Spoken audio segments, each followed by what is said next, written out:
Cześć, tu Seba. Zapraszam na materiał o piwie Porter Bałtycki. Nagranie zostanie podzielone na dwie części. Pierwsza część będzie to ocena sensoryczna piwa Porter Bałtycki na przykładzie Porteru Bałtyckiego 180 z browaru staropolskiego. Jest to zwycięska warka konkursu Craft Roku 2022. Natomiast druga część nagrania będzie ze wskazówkami dla piwowarów, jak uważać Porter Bałtycki.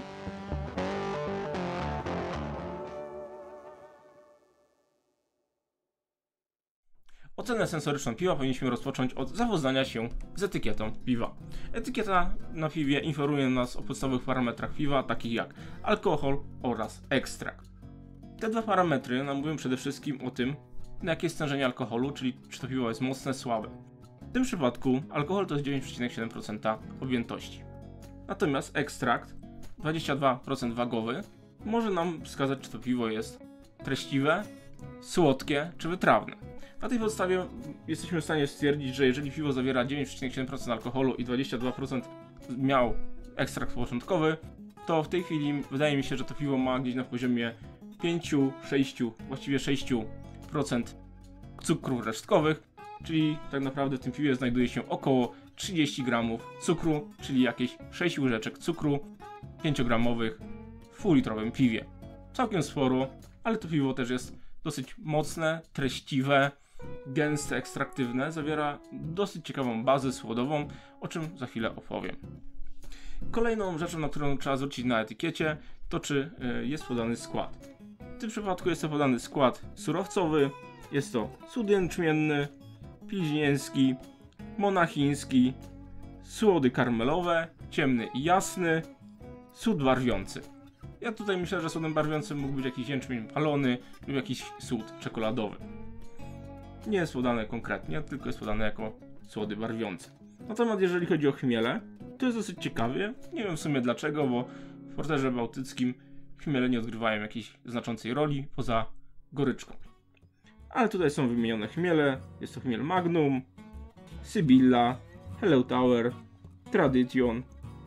No i oczywiście też są wymienione drożdże. Nie są podane jakie, ale wiedząc, że to jest browar regionalny, gdzie głównie się robi lagery, piwa dolnej fermentacji, więc pewnie jakieś drożdże po lagerze, pewnie jakaś gęstwa, czyli na pewno na drożdżach dolnej fermentacji. Jest to generalnie klasyczne podejście do Porteru Bałtyckiego, żeby stosować tego typu drożdże. Choć zdarzają się portery bałtyckie na drożdżach górnej fermentacji. Jest to jak najbardziej ok, jeżeli fermentacja została poprowadzona w odpowiedni sposób. Kiedy zapoznaliśmy się z etykietą, wiemy czego oczekiwać po tym piwie, czyli to piwo jest dosyć mocne, dosyć treściwe, zawiera dużą podbudowę słodową i też podejrzewam, że może być dosyć słodkie, choć Porter Bałtycki w odróżnieniu od Imperial Stouta powinien być odrobinę bardziej wytrawny. Przechodząc do oceny sensorycznej, musimy przed tym zadbać o dwie rzeczy. Po pierwsze o temperaturę, w jakiej będziemy spożywać piwo. Dla piw ciemnych zalecana jest temperatura wyższa, czyli powyżej 10 stopni, gdzieś między 10 a 15. Myślę, że takie 12-13 stopni jest odpowiednia temperatura. Pamiętajmy, że jeżeli byśmy robili porównanie kilku piw, to temperatura wszystkich piw powinna być w tej samej temperaturze. Ja to w tym przypadku mam jedno piwo. Ja je sobie odpowiednio wcześniej wyjąłem z mojego, powiedzmy, leżaka, z lodówki, tak żeby się odpowiednio ogrzało, żeby złapało tą wyższą temperaturę. Jeżeli rozpoczynamy ocenę sensoryczną, to potrzebne nam jest odpowiednie szkło. Ja w tym przypadku mam taką małą szklaneczkę, ze względu na to, że w tej chwili muszę ograniczać alkohol. Przede wszystkim szklanka powinna być gładka, z jak najcieńszego szkła, tak żeby umożliwić ocenę. Nie powinna być jakaś fikuśna, nie powinna być też karbowana, jakieś na przykład kubeczki plastikowe. Karbowane są niewskazane, uniemożliwiają tak naprawdę ocenę wyglądu, jakieś mleczne czy cokolwiek. Ważne, żeby właśnie to było typu takie szkło, może być wyższe oczywiście, jeżeli chcemy wypić więcej. Ja tu mam taką szklaneczkę właśnie, żeby to ocenić. No oczywiście szklanka powinna być czysta, żeby też móc dobrze ocenić przezroczystość, klarowność tego piwa. Teraz przejdźmy do etapu właśnie oceny sensorycznej.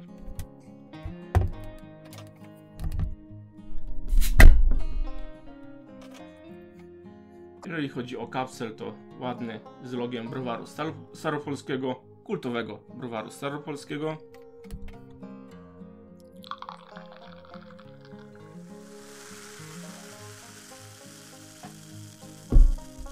Przed wyglądem jeszcze możemy ocenić nasycenie, gdyż piwo chwilę będzie stało, ono może uciec, więc warto też sprawdzić. Wykorzystujemy oczywiście do sensoryki wszystkie nasze zmysły. Wzrok, słuch, węch, smak, nawet dotyk. Możemy po prostu posłuchać, jakie jest nasycenie tego piwa. Czuć, że jest na odpowiednim poziomie. Ono nie może być wysokie, powinno być raczej niskie, do średnio niskiego. Nie powinno być gryzące, więc tutaj też powinniśmy zwrócić na to uwagę, jak wygląda nasycenie. Drugą sprawą, którą oceniamy, jest to wygląd. Barwa tego piwa nie powinna być mroczno-czarna, powinna być ciemno-brązowa, do ciemnej, do czarnej, ale fajnie jak pojawiają się takie rubinowe, czerwone refleksy, które często pochodzą od słodów karmelowych, częściowo też słody falone dają takie refleksy, ale przede wszystkim, żeby uzyskać takie refleksy w piwie, piwo powinno być bardzo klarowne. Czyli w porterze bałtyckim klarowność ma duże znaczenie. Jeżeli widzimy, ja tutaj muszę sobie spojrzeć na światło, i to piwo ma odpowiednią barwę, jest klarowne. Oczywiście jak na ten styl. Nie robimy czegoś takiego, że tutaj przedstawiamy latarkę i patrzymy, nie. To nie o to chodzi. Najważniejsze jest, żeby to piwo w miarę dobrze ocenić. Drugą sprawą, którą oceniamy pianę. Ja już trochę tym piwem tutaj mojtam, ale piana jest po prostu piękna. Jest drobno pęcherzykowa, beżowa, wchodzącą w lekką brąz, ale nie jest brązowa, jest beżowa. Jest trwała, w miarę wysoka, taka jak powinna być na porterze bałtyckim, zostaje krążek. Więc to piwo, jeżeli chodzi o wygląd, prezentuje się bardzo, bardzo dobrze. Teraz przechodzimy do oceny aromatycznej tego piwa.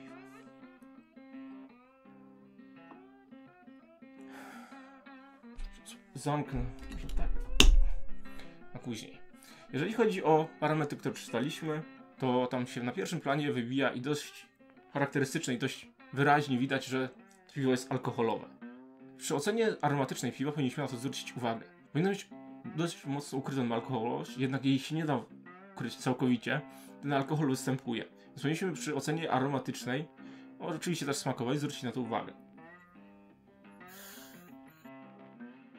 Występuje ta alkoholowość, ale jeżeli ta alkoholowość jest na takim poziomie przyjemnym, i co ja rozumiem przez alkoholowość przyjemną? Wyobraźcie sobie, jak jecie cukierki z alkoholem, jakaś bombonierka, czy wiśnie w alkoholu, czy nawet jakaś taka nalewka, czy wąchacie na przykład jakieś wino takie mocniejsze, sherry, czy coś takiego i czujecie na przykład ten alkohol, ale on się komponuje bardzo fajnie z jakimiś owocami i coś takiego właśnie. Tak powinna wyglądać alkoholowość w porterze bałtyckim, zwłaszcza takim mocniejszym, bo 10% to jest dosyć mocny porter bałtycki. Tutaj też mamy 22, czyli ekstrakt początkowy, czyli to jest dosyć wysoki ekstrakt, bo portery bałtyckie potrafią się zaczynać nawet od 15, chociaż w Polsce uważa się, że od 18 ekstraktu początkowego. Więc powinniśmy wyczuć tam alkoholowość, ale ona powinna być przyjemna. Ta alkoholowość nieprzyjemna jest alkoholowość typu ostra. Jakbyśmy powąchali wódkę, taką prosto z kieliszka czy z butelki, spirytus, takie nuty spirytusowe lub takie nuty nawet fuzlowe od złej przeprowadzonej fermentacji, gdzie ten alkohol ma już wchodzi takie aromaty rozpoczynalnikowe. To są nieakceptowalne. Jeżeli chodzi o tą alkoholowość, tutaj ja bym szczerze powiedział, że ona jest bardzo, bardzo mocno ukryta, zniuansowana, nawet w tle. Na pierwszym niuchu, co też jest ważne, tu wychodzi bardzo fajna, gorzka czekolada, więc jeżeli mamy tą gorzką czekoladę i mamy w tle te aromaty alkoholowe, to od razu nam przychodzi taka bombonierka. Po prostu bardzo fajnie się to komponuje. Teraz jeżeli chodzi, z czego się bierze ta czekoladowość? Czekoladowość pochodzi przede wszystkim od słodów palonych, od słodów czekoladowych. Uwaga, słody czekoladowe nie oznaczają, że on będzie dawał automatycznie czekoladę.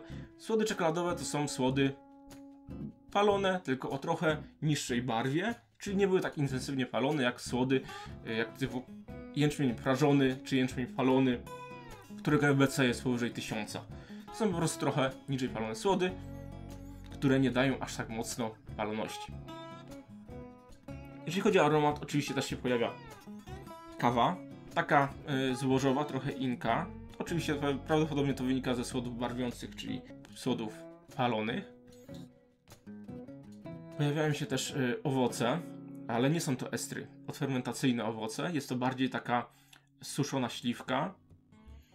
Bardziej mi to idzie w śliwkę. Oczywiście jak ktoś będzie czuł też wiśnie, to bardzo podobne są to aromaty pochodzące od utlenienia, czyli starzenia się piwa. Takie szlachetna śliwka, wiśnia, tego typu owoce, takie suszone, fajne, są jak najbardziej akceptowalne. Takie sherry właśnie też wychodzi. Połączenie z tym alkoholem, więc to pochodzi. Oczywiście, jeżeli chodzi o inne aromaty słodowe, zbożowe, to tutaj chleb, taka skórka od chleba. Często też jest nazwany takim pumperniklem, czyli takim ciemnym chlebem, taką zbożowością. Czuć też, powiedzmy, takim rodzynkowe. Nie wiem, mi to się czasem kojarzy z takim ciężkim, drożdżowym plackiem, chyba to się keks nazywa, gdzie są w środku takie właśnie owoce. Jest bardzo fajnie, takie przyjemne to piwo w aromacie. Więc jeżeli chodzi tutaj o złożoność słodową, też jest jak najbardziej poprawne. Ta alkoholowość tutaj jest na fajnym poziomie, na bardzo, bardzo niskim ukrytym. Za tą całą złożonością pochodzącą od słodów, zarówno czekoladowych, jak i też pewnie użytego słodu monachińskiego, który się starzeje w takie utlenienie właśnie owocowe. Ja to uważam, że mi to bardziej się zawsze kojarzy ze śliwką, niektórzy uważają, że to jest wiśnia, czasami też ludzie mówią, że to jest rodzynka. No tak to wygląda. Bardzo, bardzo fajnie aromatycznie. Teraz przechodzimy do oceny smaku. Jeżeli chodzi o ocenę smaku, przede wszystkim powinniśmy się skupić na podstawowych smakach. Mamy kwaśny, słodki, słony, czyli mineralny oraz gorzki. Jeżeli chodzi o porter bałtycki, tu może się występować taka kwaśność. Ona często wynika z tego, że do tego piwa jest dodawany słód falony, który może wnieść nieprzyjemną kwaśność, jeżeli jest na przykład zły profil wody był użyty. Więc sprawdzamy, czy to piwo jest kwaśne, cierpkie ewentualnie. Piwo jest zdecydowanie, ma minimalnie podwyższoną kwasowość, ale ona jest taka fajna, akceptowalna. W smaku czuć, że jest lekko kwaśne, ale przede wszystkim jest słodkie, ale bez przesady. Jest fajne, wytrawne na finiszu. Nie czuć tej takiej oblepiającej słodyczy, że aż zęby oblepia, jak w niektórych risach takich właśnie imperialnych, 25, nawet 28 lat, wtedy ta słodycz jest taka nachalna. Nie, tutaj nie jest, jest przyjemna.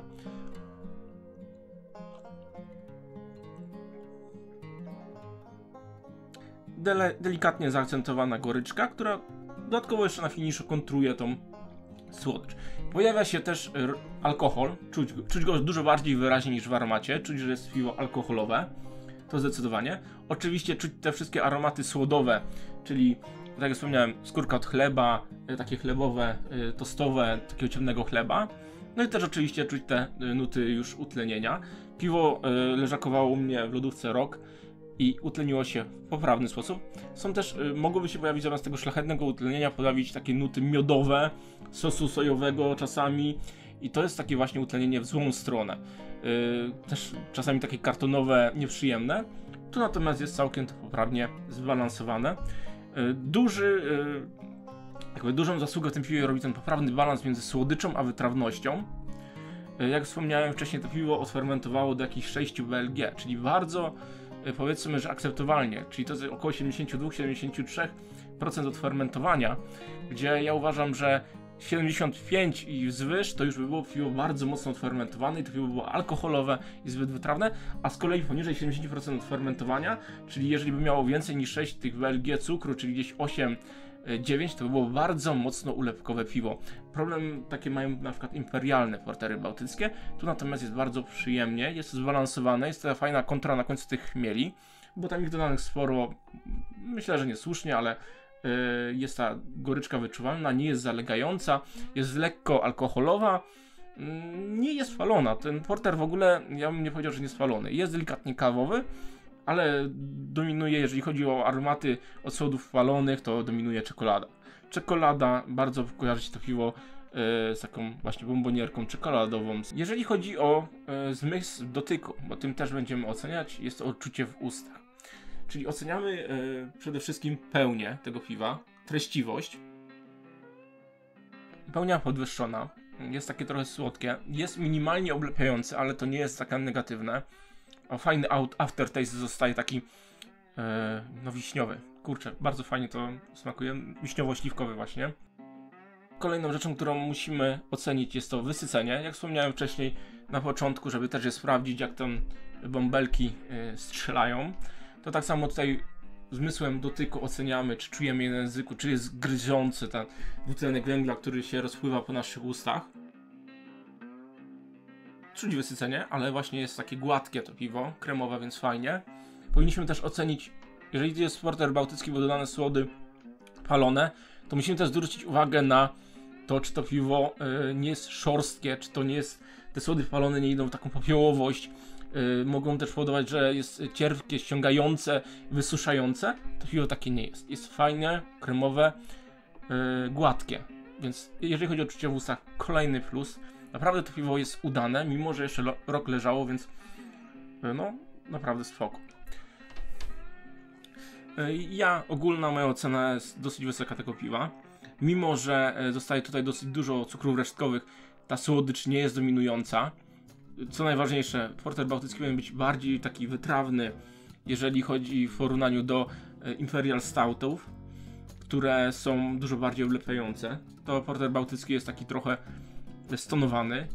Tu się nie dzieje jakiegoś nie wiadomo co, burzy smaków, aromatów, skleja ci buzię. Nie, tu jest fajnie.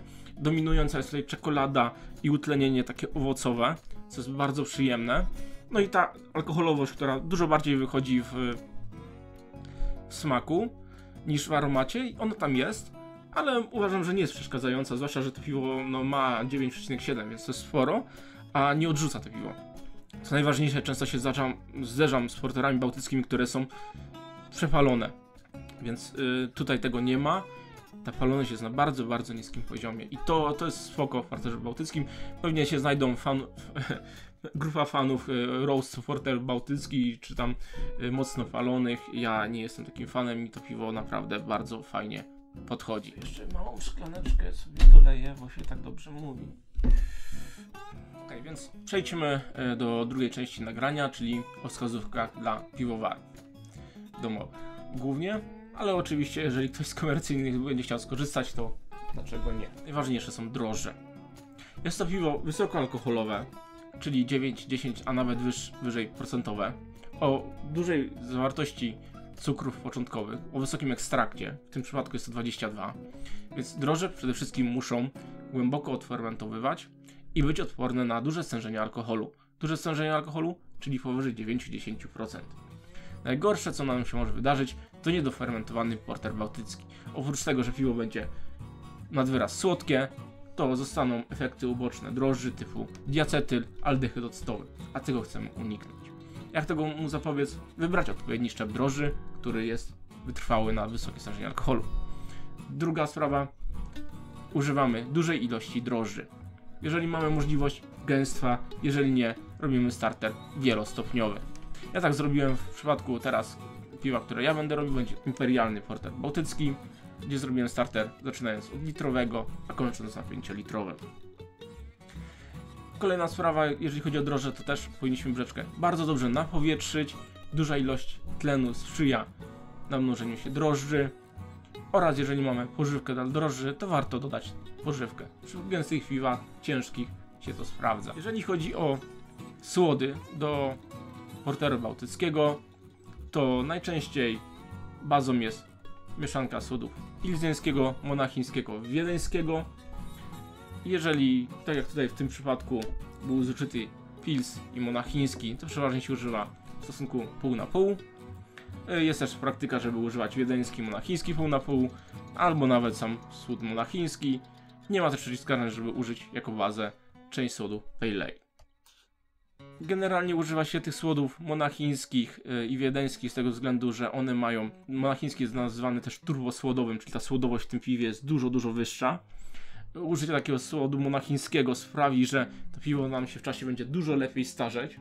Właśnie te aromaty śliwkowe, wiśniowe, takie owocowe, one nie pochodzą od estrów, bo użyliśmy drożdży dolnej fermentacji, więc to piwo powinno być czyste, jeżeli chodzi o stronę estrową. Nie powinno być tam żadnych jabłek, gruszek czy bananów też w ogóle, ale żeby uzyskać w czasie starzenia, utlenienia, to ta baza słodowa musi być taka właśnie od słodu monachińskiego, które w czasie starzenia on właśnie powoduje, że wychodzą te aromaty, więc warto używać tutaj jak najwięcej tych słodów turbo słodowych. Jeżeli chodzi o barwę, no to barwę nadają słody barwiące tak zwane, ale tak naprawdę to jest słód przede wszystkim często używany, czyli słód prażony, jęczmienny, słód czekoladowy, na przykład pszeniczny i słody obłuszczone. I teraz tak, jeżeli chcemy mieć więcej aromatów kawowych, palonych, to powinniśmy użyć w zasypie słodu palonego, jęczmienia palonego. Powiedzmy powyżej 1000 EBC.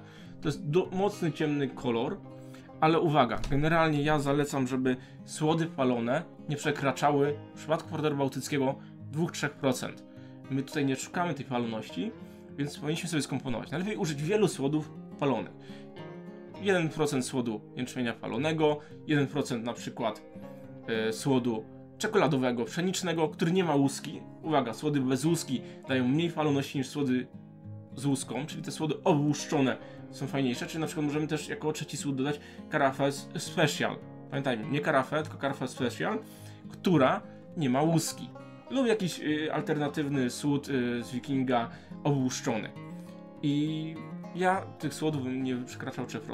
Słód czekoladowy nie jest słodem, który nam daje więcej czekolady. On ma podobną, jeżeli chodzi o pajączek aromatyczny, ma bardzo zbliżony do słodu prażonego, falonego, tylko że ma trochę niższy kolor, czyli tej faloności będzie trochę mniej. Ale generalnie te wszystkie słody dają zarówno czekoladę, i dają kawę, i dają też w niektórych przypadkach popiołowość nawet, więc tutaj bym uważał, nie przekraczałbym 2-3%, jeżeli chodzi o słody barwiące. Jest to częsty błąd przy porterach bałtyckich, czy ogólnie przy piwach, które są ciemne, a nie są stoutami, że ta faloność wychodzi na pierwszy plan. Powinniśmy tego unikać właśnie przez stosowanie różnych słodów ciemnych, zwłaszcza tych obłuszczonych czy pszenicznych ciemnych słodów. Jeżeli chodzi o bazę karmelową, zalecane jest użycie również słodów o różnej barwie. Jeżeli chodzi o karmelowość, używamy słodów karmelowych ciemnych, jasnych, więc jeżeli słody jasne, no to są to mniej więcej do 100-200 EBC, natomiast wszystkie powyżej tam 200 EBC to już są uznawane jako słody karmelowe ciemne. Efiska 600 po 0 dla kumatych, no ale tu można użyć jakieś aromy, czy też są jakieś karbochemia i tak dalej, takie słody 200, 300, warto je dodać, daną to fajną podbudowę taką karmelową. Też z tego co rozmawiałem i zarówno z piwowarem w browarze staropolskim, czy w browarze właśnie Bojanowo, te wszystkie browary regionalne ważą starymi metodami te portery bałtyckie i tam przeważnie jest stosowana dekokcja. Dekokcja nam sprawi to, że część słodu jest po prostu gotowana i wtedy się odbywają fajne melanoidynowe takie aromaty takiego gotowanego słodu, takie też trochę skarmelizowane. Są bardzo fajne, bardzo pożądane. Jeżeli nie chcemy robić dekokcji, to możemy też kilka procent słodu melanoidynowego użyć, właśnie żeby też nadać taki fajny, prażony smak w tym porterze bałtyckim i też on wpłynie, podejrzewam, że na barwę, która te refleksy rubinowe powinna uwydatnić. Natomiast opcjonalnie możemy też wzbogacić nasz zasyp o kilka innych słodów. Często dodaje się, to już widziałem praktykę nie tylko w porterach bałtyckich, ale ogólnie w wielu piwach, żeby dodawać słód pszeniczny. Jakiś część zasypu dodaje się słód pszeniczny, ze względu na to, że obecnie słody, które stosujemy, zwłaszcza te podstawowe typu Pils, mają bardzo niską zawartość białka i co wpływa na pianę, więc czasami się dodaje jakiś tam procent też słodu pszenicznego, żeby tego białka było więcej, żeby ta piana wyglądała dużo fajniej, zwłaszcza, że te piwa długo leżakują, bo taki porter powinien leżakować kilka miesięcy, więc on będzie wyklarowany, te wszystkie białka będą oddzielone, więc warto, żeby ta podbudowa białkowa była trochę wyższa, więc to wpływa na pianę. Jeżeli ważymy piwo, tutaj jak w moim przypadku na przykład będę ważył teraz imperialny porter bałtycki, czyli powyżej 22 BLG, tak naprawdę taki mocny porter bałtycki powinien mieć 25-27 5 takie minimum, jak powinien być ciężki, jak prawie jak Imperial Ris. Tylko problem potem będzie z odfermentowaniem, a ja bym nie chciał, żeby ten porter bałtycki z jednej strony był mega alkoholowy, żeby tam miał 10-12%, albo żeby drożdże mi po drodze gdzieś zdechły. Więc warto na przykład część zasypu uzupełnić słodem żytnim. Słód żytni spowoduje to, że piwo będzie takie troszkę bardziej oblepiające, będzie cięższe, będzie sprawiało wrażenie piwa pełniejszego. Więc jeżeli dodamy też kilka procent słodu żytniego, powinno to wpłynąć na treściwość tego piwa, a mimo to, że to BLG będzie niższe, wrzucę wam tutaj recepturę na mój porter imperialny, być może kiedy wy to oglądacie, to jestem w trakcie ważenia tego piwa.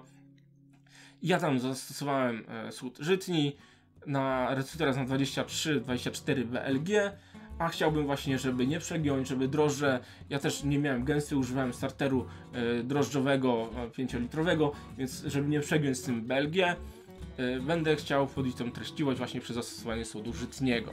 Oczywiście też można zastosować jako dodatek płatki, czy owsiane, czy nawet płatki żytnie. Płatki nam sprawią, że piwo będzie też aksamitne, będzie takie gładkie, więc jeżeli mamy możliwość, to możemy dodać też jakieś płatki owsiane.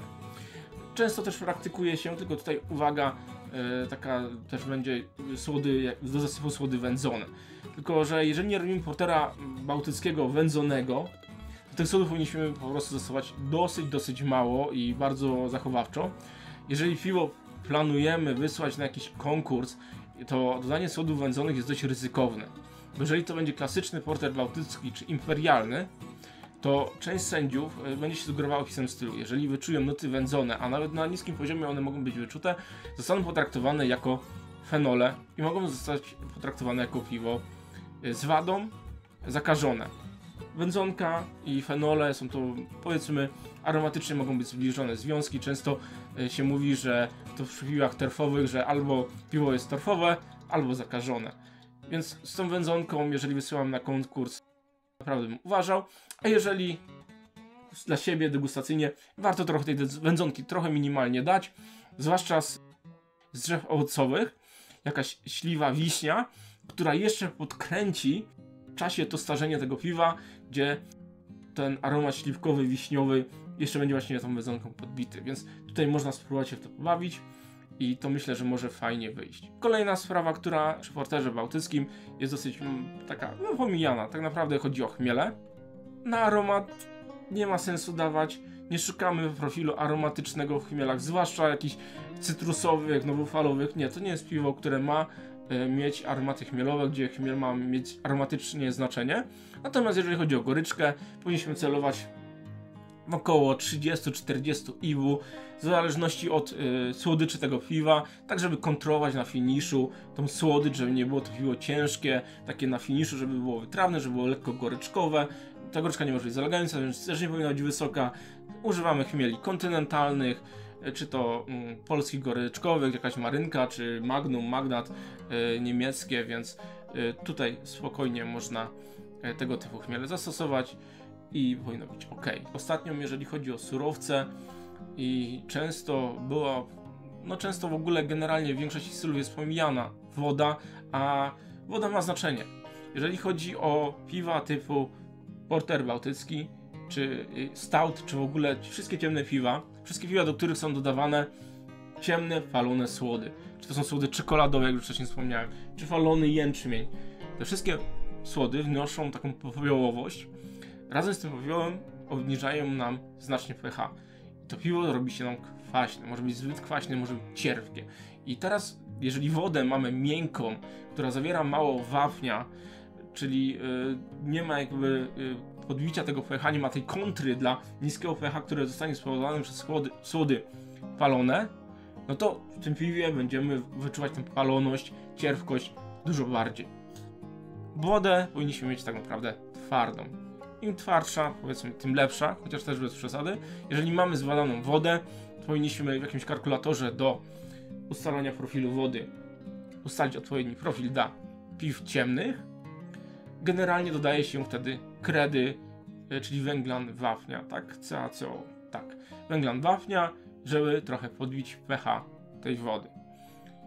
I to jest też kluczowe właśnie, żeby nie było tej zalegającej, nieprzyjemnej goryczki falonej piwie. Przejdźmy może do zacierania. Jeżeli chcemy uzyskać piwo mniej słodkie, to powinniśmy zacierać w dolnych temperaturach zacierania, czyli między 62 a 65 stopni. Jak najdłużej, powiedzmy godzinę.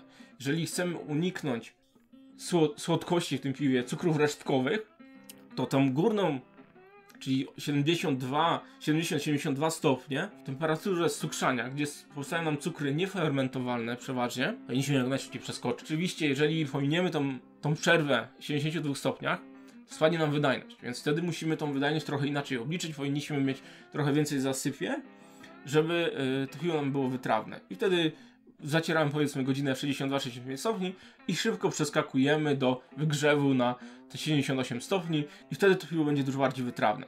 Jeżeli chcemy uzyskać porter bałtycki mega słodki, no to zacieramy powiedzmy w 68 stopniach i przechodzimy 45 minut i przechodzimy na 72 stopnie i tam zacieramy kolejne 45 minut. Wtedy to piwo będzie dużo bardziej słodkie. Jeżeli chodzi o fermentację, no jeżeli fermentujemy drożdżami dolnej fermentacji zaczynamy dość nisko, 80 stopni. W trakcie burzliwej staramy się nie przekraczać tych 80 stopni. Ona trwa różnie. Pamiętajmy, badajmy ile ekstrakt nam spada. Tydzień, dwa, nawet do 3 tygodni taka burzliwa. I po burzliwej następuje faza powiedzmy fermentacji cichej. I to też może trwać tygodniami, kiedy nam zejdzie jeszcze ostatnie BLG. Pamiętajmy, że podczas burzliwej nam to dosyć gwałtownie będzie spadać do gdzieś tak, myślę, że z 22 do 15 do 14 zejdzie nam szybko, a te ostatnie 6-8 BLG będzie schodzić dużo wolniej. Musimy obserwować, kiedy się zatrzyma. I tak wygląda, jeżeli chodzi o fermentację. Zaczynamy nisko i kończymy po tym okresie cichej, kiedy już nam fermentacja zwalnia, kiedy widzimy, że zostały 2 ostatnie BLG, możemy zacząć podnosić temperaturę do przerwy diacetylowej, żeby drożdże jeszcze nadgoniły, posprzątały po sobie, usunęły diacetyl i myślę, że to wtedy będzie ok. Czyli gdzieś tam, jak już widzimy, że jest 12 BLG, 10 BLG, widzimy, że ma zejść do 6, to możemy delikatnie podnosić temperaturę, tak żeby skończyć nawet na 14-15 stopniach. Piwo to jest lagerem, czyli piwo, które powinno leżakować. Czyli generalnie po skończonej fermentacji to piwo powinniśmy jeszcze trzymać w tych temperaturach, na których się zakończyła fermentacja, może nawet trochę niższych. Ja uważam, że minimum takie leżakowanie portera, właśnie tak jak w tym przypadku, to jest 180 dni, czyli pół roku, a najlepiej nawet wyleżakować go przez rok i wtedy dopiero takie piwo powinno trafić do rozlewu, do degustacji. Dlatego też uważam, że portery bałtyckie zrobione poprawnie, świeży porter bałtycki może być mega alkoholowy, gryzący, cierpki i tak dalej, ale dobrze zrobiony porter bałtycki, czyli taki, który wyleżakował minimum pół roku, a nawet rok, powinien być spożywany tak jak go kupiliśmy na półce. Piwa typu porter bałtycki raczej, one już lepsze nie będą. Z doświadczenia wiem, że to, które się kupi z półki, a był robiony poprawnie, to piwo już lepsze nie będzie, a jest już dobre. Takie jak kupiliśmy. Pamiętajcie o łapce w górę. Pamiętajcie o subskrypcji. To tyle z mojej strony. Mam nadzieję, że moje wskazówki przypadły wam do gustu. Pomogą wam ważyć wybitne portery bałtyckie. Do zobaczenia, do usłyszenia. Cześć!